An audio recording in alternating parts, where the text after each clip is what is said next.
Hello dear students, relation और function का introduction इस चैप्टर में मैं आज डिस्कस करूंगा कि रिलेशन होते क्या हैं, फंक्शन क्या होते हैं, कार्टीशियन प्रोडक्ट क्या होता है, ऑर्डर्ड पेयर क्या होते हैं। ये सारी चीज़ें मैं इसमें डिस्कस करूंगा। ये लेक्चर बिल्कुल ही एक इंट्रोडक्टरी लेक्चर होगा रिलेशन और फंक्शन चैप्टर को स्टार्ट करने से पहले।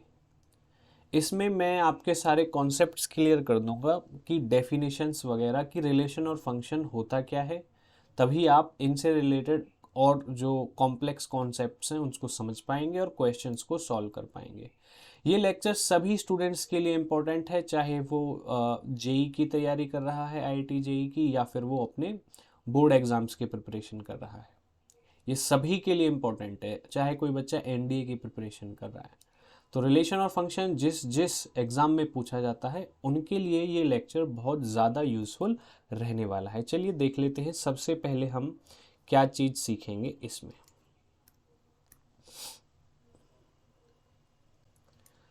देखिए, सबसे पहले हम देखते हैं कि Cartesian product of two sets क्या होता है। Cartesian product of two sets, Cartesian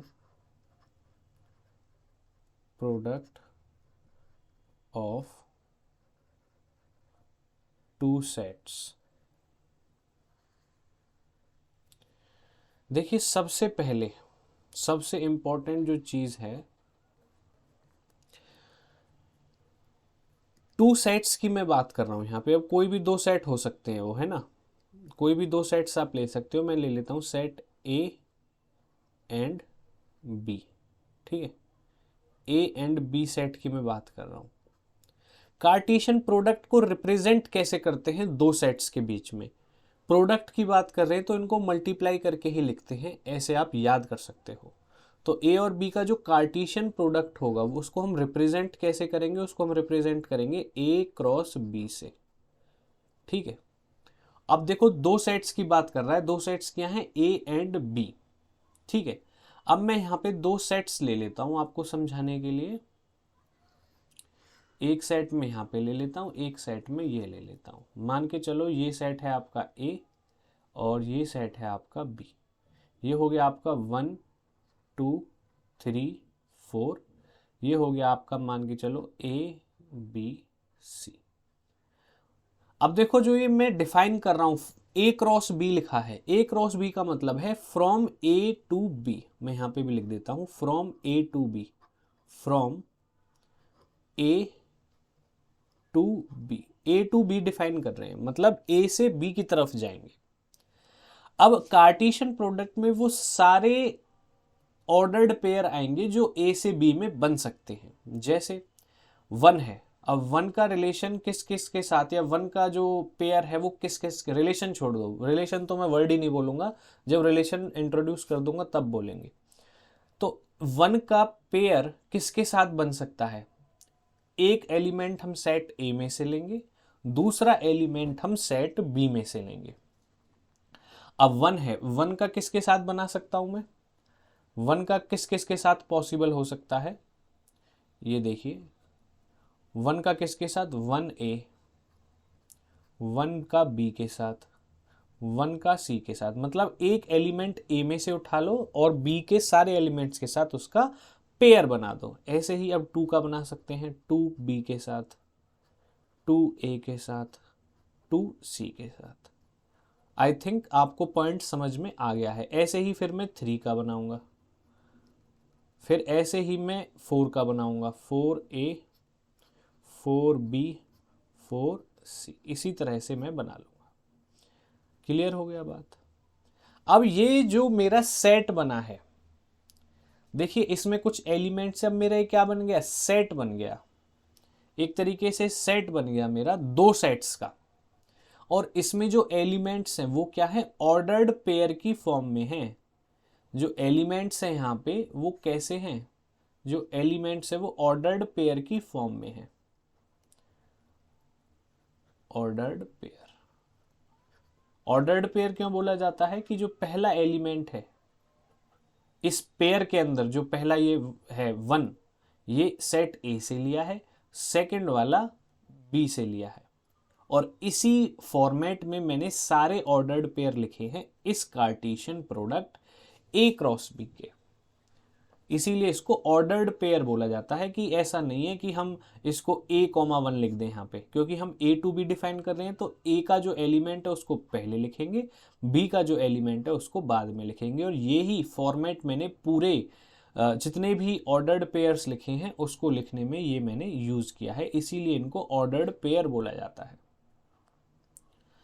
अब ऑर्डर्ड तो हो गया, अब पेयर क्यों? क्योंकि देखो इसमें जितने भी एलिमेंट हैं इस ए क्रॉस बी सेट में या कार्टेशियन प्रोडक्ट में, वो सारे क्या हैं? पेयर्स में हैं, इसीलिए इसको ऑर्डर्ड पेयर बोला जाता है। क्या बोला जाता है? Ordered pair. क्योंकि जनरली मैं सेट को ऐसे भी तो लिख सकता हूं, जैसे नॉर्मली आपने 11th क्लास में पढ़ा था, सेट ऐसे भी तो लिख सकते हैं 1 2 3 4 ऐसे, ये भी सेट है, ठीक है ना। कोई सेट मैंने ए डिफाइन कर दिया, लेकिन इसमें तो सिंगल सिंगल एलिमेंट्स हैं, इसमें जो एलिमेंट्स हैं वो ऑर्डर्ड पेयर हैं, मतलब 2 2 के पेयर्स बने हुए हैं ऑर्डर्ड मैनर में, इसीलिए हम इसको ऑर्डर्ड पेयर बोलते हैं, ठीक है। ये बात भी आपको क्लियर हो गई। अब नेक्स्ट हम देख लेते हैं कि जब भी हम कार्टेशियन प्रोडक्ट निकालेंगे दो सेट्स का ए टू बी, तो ए वाला पहले लिखेंगे, बी वाला बाद में। अब ये जितने भी मैंने इसके अंदर एलिमेंट्स लिखे, इसके नंबर ऑफ एलिमेंट्स को फाइंड आउट करने का क्या कोई डायरेक्ट तरीका है? नंबर ऑफ एलिमेंट्स, बिल्कुल है। क्या है वो formula? Number of elements of set a multiplied by number of elements of set b. उससे हम टोटल नंबर ऑफ एलिमेंट्स निकाल सकते हैं, या फिर ऑर्डर्ड पेयर में कितने कार्टेशियन प्रोडक्ट में कितने ऑर्डर्ड पेयर बनेंगे वो फाइंड आउट कर सकते हैं। इसी एग्जांपल को ले लेते हैं। ए में कितने एलिमेंट्स थे? सेट ए में 4 एलिमेंट्स थे, तो 4 मल्टीप्लाई बाई बी।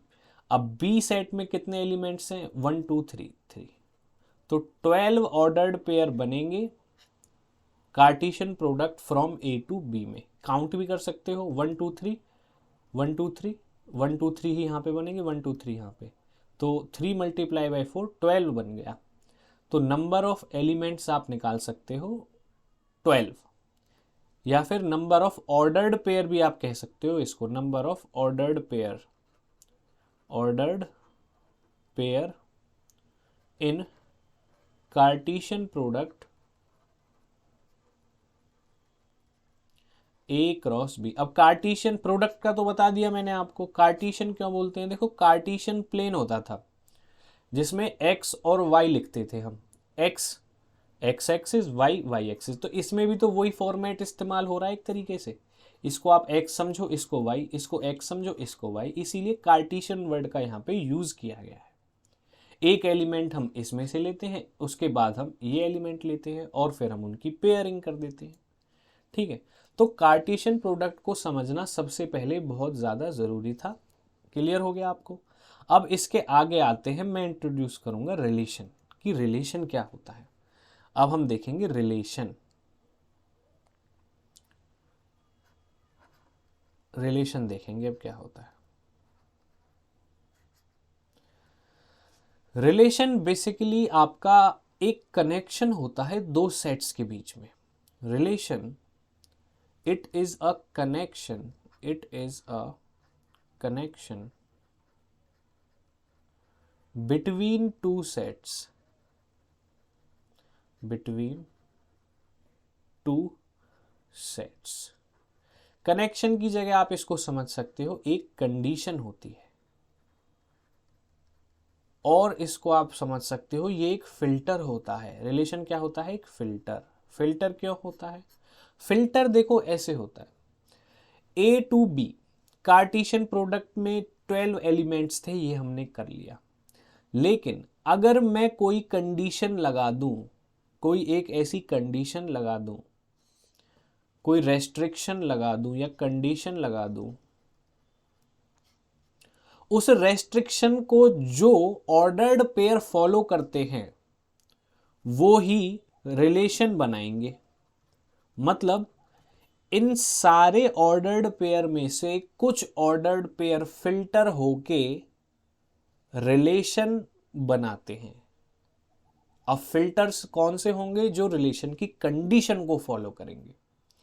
अब इसको मैं और अच्छे से आपको समझाने की कोशिश करता हूं। जैसे देखिए, पहले मैं एक एरो डायग्राम बना लेता हूं ए और बी का।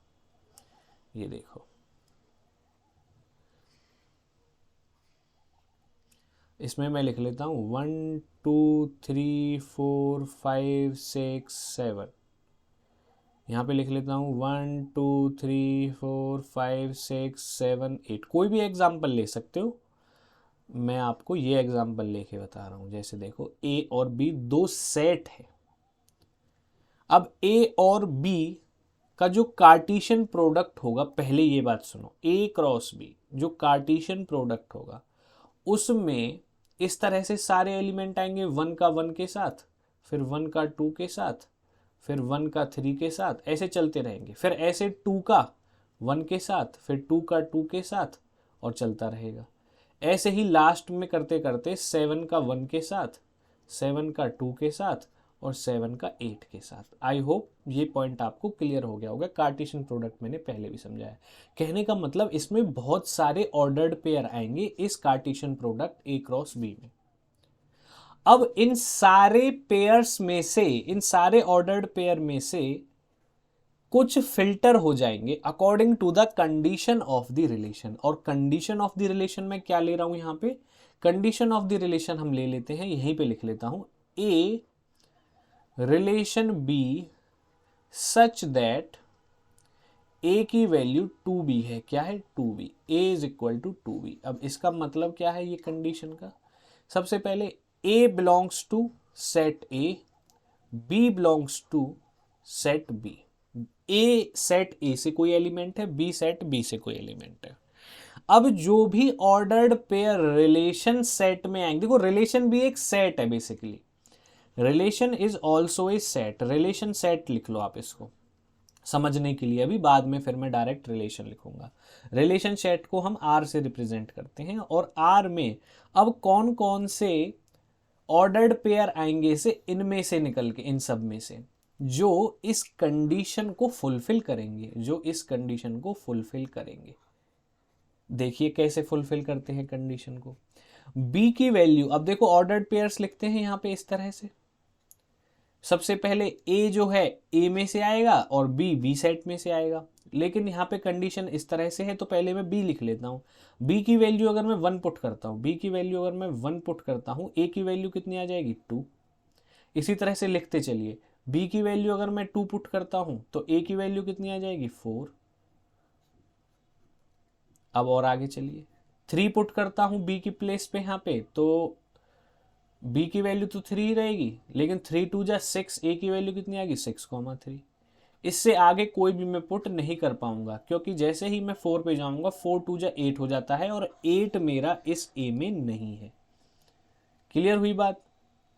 इससे आगे तो नहीं आएगा, क्योंकि इस कंडीशन को फुलफिल करना है मुझे। तो यहीं पे मेरा ये सेट क्लोज हो जाता है। क्या हो जाता है? क्लोज हो जाता है। 2 1 4 2 6 3। ठीक है, तो अब मेरा ये रिलेशन सेट बन गया। क्या बन गया रिलेशन सेट मेरा? 2 1, इसको करली ब्रैकेट से रिप्रेजेंट कर सकते हो आप, है ना। 2 1 4 2 6 3, करली ब्रैकेट से क्लोज कर दो। अब ये रिलेशन बन गया। अब जो इतने सारे पॉसिबल पेयर्स थे उनमें से कुछ according to the condition of the relation filter हो गए, और निकल के जो आया वो ये आए एलिमेंट्स। ये भी 1 2 3 एलिमेंट्स आए। कितने आए? 3 एलिमेंट्स। ऑर्डर्ड पेयर ही एलिमेंट्स की तरह इस सेट में है। आपको बात समझ में आई? अब नंबर ऑफ रिलेशंस का एक कॉन्सेप्ट होता है, वो भी मैं बताऊंगा। और एक और चीज, जब इसमें से निकल के आ रहे हैं ये रिलेशन, तो क्या मैं ये कह सकता हूं, क्या मैं ये कह सकता हूं, ध्यान से सुनना, a relation from set A to B is a subset of cartesian product A cross B, और ए और बी नॉन एम्प्टी सेट होने चाहिए। एम्प्टी सेट पे ये चीज डेफिनेशन जो है काम नहीं करेगी, नॉन एम्प्टी होने चाहिए। अब ए क्रॉस बी का ही तो सबसेट है रिलेशन सेट जो हमारा निकल के आया, क्योंकि सबसेट बिगर सेट का एक छोटा वर्जन होता है, सबसेट बिगर सेट का छोटा वर्जन होता है। तो सबसेट जो है यहां पे रिलेशन हो जाएगा, क्योंकि वो एक छोटा पार्ट है बड़े कार्टेशियन बड़े सेट ए क्रॉस बी का। तो क्या मैं ये बात बोल सकता हूं? ठीक है, बिल्कुल बोल सकता हूं। ओके की रिपोर्ट। अब यहीं पे मैंने आपको बताया था नंबर ऑफ रिलेशंस कितने निकल सकते हैं, अगर डायरेक्ट हमसे पूछ ले तो नंबर ऑफ रिलेशन हम कैसे फाइंड आउट कर सकते हैं। तो इसका भी एक तरीका होता है, नंबर ऑफ रिलेशंस कितने इस्टेब्लिश किए जा सकते हैं, ये हम कैसे निकालेंगे डायरेक्टली।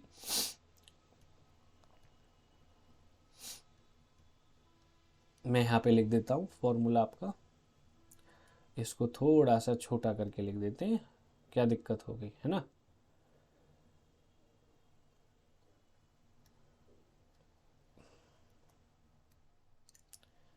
नंबर ऑफ रिलेशंस कितने बन जाएंगे, number of relation 2 raise to power number of elements in A multiply by number of elements in B. अब 2 raise to power number of elements in A कितने हैं हमारे पास, देख लो कितने भाई यहाँ पे जितने भी हैं 1 2 3 4 5 6 7 7 मल्टीप्लाइड बाई ये इतना है यहाँ पे, और जितने इसमें है 8 है multiply by 8, 2 raise to power 56। कहने का मतलब जितने आपके पेयर बनाना पॉसिबल है उसको 2 रेज टू पावर में कर दो, उतने रिलेशन पॉसिबल है। क्लियर हो गई आपको बात। तो number of ordered pairs in Cartesian product भी आप निकाल सकते हो, number of element in A multiply by number of element in B करके, और जो ये आएगा मल्टीप्लाई करके उसको 2 के एक्सपोनेंट में लिखने से नंबर ऑफ रिलेशंस आप फाइंड आउट कर सकते हो। क्लियर हो गया। चलिए अब चलते हैं अगली चीज पे, डोमेन क्या होता है और रेंज क्या होता है, कोडोमेन क्या होता है। मैं सारी चीजें आपको बता देता हूं। डोमेन और रेंज, कोडोमेन।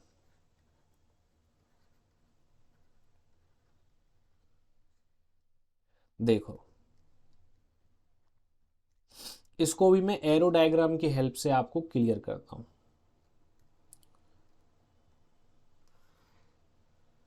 एक सेट यहां पे ले लेते हैं, एक सेट यहां पे ले लेते हैं, ए है बी है, 1 2 3 4 5 8 9 10 11 12, 2 सेट ले लिए, उनके एलिमेंट्स लिख लिए। अब कोई रिलेशन डिफाइन करता हूं मैं ए और बी पर, मैंने कोई रिलेशन डिफाइन कर दिया ए रिलेशन बी, और डिफाइन किस तरह से किया है कि सच दैट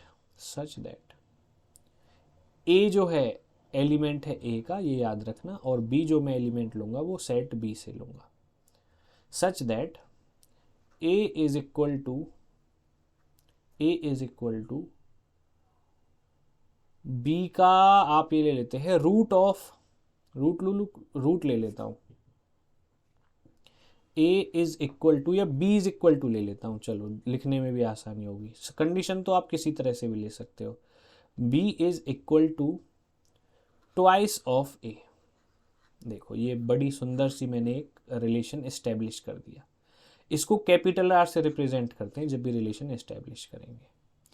अब यहां पे अब इस कंडीशन के अकॉर्डिंग मेरा क्या सेट बन जाएगा वो मैं लिखता हूं। यहां पे रिलेशन भी एक सेट होता है, ये लिख लो, करली ब्रैकेट्स में आएगा, है ना। देखो अब ए की वैल्यू अगर मैं 1 लेता हूं, ए की वैल्यू अगर मैं 1 लेता हूं तो बी की वैल्यू 2 आ जाएगी, बी की वैल्यू क्या आ जाएगी 2। लेकिन 2 तो इसमें है ही नहीं, यहाँ पे 2 तो यहाँ पे है ही नहीं। ए की वैल्यू 1 लेता हूँ तो 1 लेना तो पॉसिबल ही नहीं होगा, तो हटा दो इसको भाई साहब, क्योंकि जो भी हम एलिमेंट्स ले रहे हैं वो सेट में होनी चाहिए। अब बी की वैल्यू अगर मैं, ए की वैल्यू अगर मैं 4 लेता हूँ, ए की वैल्यू मैंने ली 4, तो बी की वैल्यू कितनी आ जाएगी 8। बिल्कुल ये काम कर जाएगी क्योंकि 4 भी है और 8 भी। आगे चलो, अगर मैं अब ए की वैल्यू मैं क्या लूँ, ए की वैल्यू मैं ले लेता हूँ 5। अगर मैं 5 लेता हूँ तो बी की वैल्यू कितनी आ जाएगी 10। ठीक है, ये भी काम बन गया। और मेरा कोई भी काम नहीं बनेगा क्योंकि अब और कोई भी आगे रिलेशन इस्टेब्लिश नहीं हो पाएगा। अब यहाँ पे अगर मैं एरो डायग्राम में एरोज बनाऊं, 4 की इमेज देखो, 4 मैंने डाला तो क्या निकल के आया 8, तो 4 का कनेक्शन 8 के साथ है। किसके साथ है? 8 के साथ। ये बना दिया। ठीक है, लाइन सी बना लेते हैं सीधी सीधी। और 5 का 10 के साथ है, 5 का 10 के साथ है।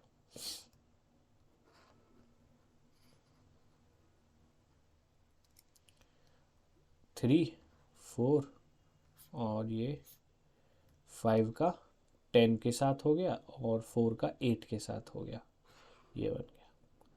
अब यहाँ पे हमें एक चीज़ ध्यान से देखनी है कि ये हमारा एक तरीके से सेट ए का है। ये जो 4 मैंने लिया एक सेट ए का एलिमेंट है और इसका कनेक्शन 8 के साथ बन रहा है। तो 4 मेरा क्या हो गया? डोमेन हो गया। ये 4 मेरा क्या हो जाएगा यहाँ पे? डोमेन। और ये जो कनेक्शन बना रहा है सेट बी में, वो इसकी क्या हो जाती है? इमेज हो जाती है। और इस इमेज को ही हम क्या बोल देते हैं? रेंज बोल देते हैं। ठीक है जी, ये इसकी क्या हो गई? रेंज। और range basically set of all images होता है। रेंज जो होता है आपका सेट ऑफ ऑल इमेजेस होता है। अब यहां पे 5 सेट ए से लिया, ये क्या हो गया? डोमेन। और ये आपकी क्या हो गई? इमेज। 5 की इमेज 10, मतलब 5 का कनेक्शन, मतलब सेट ए के एलिमेंट का सेट बी के जिस एलिमेंट के साथ बनता है, पेयर बनता है, उसमें सेट ए वाला जो नंबर होता है वो डोमेन होता है और सेट बी से जो एलिमेंट आता है जिसका कनेक्शन ए से है वो क्या होता है? आपका इमेज होता है। और इमेज के सारे जो नंबर्स होते हैं, एलिमेंट्स होते हैं, उनको मिला के रेंज बन जाती है। क्या बन जाती है? रेंज बन जाती है। अब डोमेन की डेफिनेशन हम किस तरह से लिखते हैं? An element of set A, an element of set A, an element of set A for which image is available in set B, image is available in set B is part of domain, is part of domain। अब यहां पे किन किन elements के लिए image available है set ए के? क्योंकि डोमेन सेट ए से निकलेगा। तो देखो 4 और 5 से है, तो 4,5 ही क्या हो गया? आपका डोमेन हो गया। ये क्या हो गया? आपका डोमेन। अब रेंज क्या हो गई? रेंज क्या हो गई? रेंज आसान भाषा में वो है जिनकी प्री इमेज है। 8 की प्री इमेज क्या है? 4। 10 की प्री इमेज क्या है? 5। इमेज राइट हैंड साइड में चलती है, pre image left hand side में। 4 का 8 जो है, 4 के लिए 8 इमेज है और 8 के लिए 4 प्री इमेज है। तो जिनके लिए प्री इमेजेस एग्जिस्ट करती हैं, elements of set B for which pre images exists in set A, वो क्या होती है? आपकी रेंज। तो 8 और 10 ही तो है ऐसे, तो यहां पे 8,10 आपकी क्या हो गई? रेंज हो गई। आ गई बात समझ में? और कोडोमेन क्या होता है? Complete set B is called the codomain. Complete set B is called codomain. इसको हम कोडोमेन बोलते हैं सारे कंप्लीट सेट बी को। तो एक बार रिवाइज कर लेते हैं। कोडोमेन ए टू बी, अगर आप कोई रिलेशन डिफाइन कर रहे हो, कहां से डिफाइन कर रहे हो, ए टू बी, अगर कोई रिलेशन एस्टेब्लिश कर रहे हो, तो बी सेट जो कंप्लीट सेट होगा उसको कोडोमेन बोलेंगे। सेट ए के वो एलिमेंट जिनकी इमेजेस होती हैं उनको डोमेन बोलेंगे, और जो इमेजेस निकल के आई सेट बी में उनको रेंज बोलेंगे। समझ में आ गई बात? तो मैंने बड़े अच्छे तरीके से ये पूरा आपको क्लियर किया है। समझ में आ गया कि रिलेशन क्या होता है, डोमेन क्या होते हैं, रेंज क्या होते हैं। अच्छे तरीके से मैंने आपको एक्सप्लेन किया है। आई होप आपको क्लियर हो गया होगा। तो अब हम आपसे मिलेंगे अगली क्लास में, टाइप्स ऑफ रिलेशन को एक्सप्लेन करेंगे। आई होप आपको ये वीडियो अच्छी लगी होगी, इस वीडियो ने आपकी नॉलेज में कोई वैल्यू ऐड की होगी। अगर आपको अच्छा लगा तो प्लीज़ हमारे चैनल को सब्सक्राइब करें, वीडियो को लाइक करें और बने रहें आरकेसी मैथ्स पर। चलिए मिलते हैं आपसे अगली वीडियो में, तब तक के लिए take care and bye bye.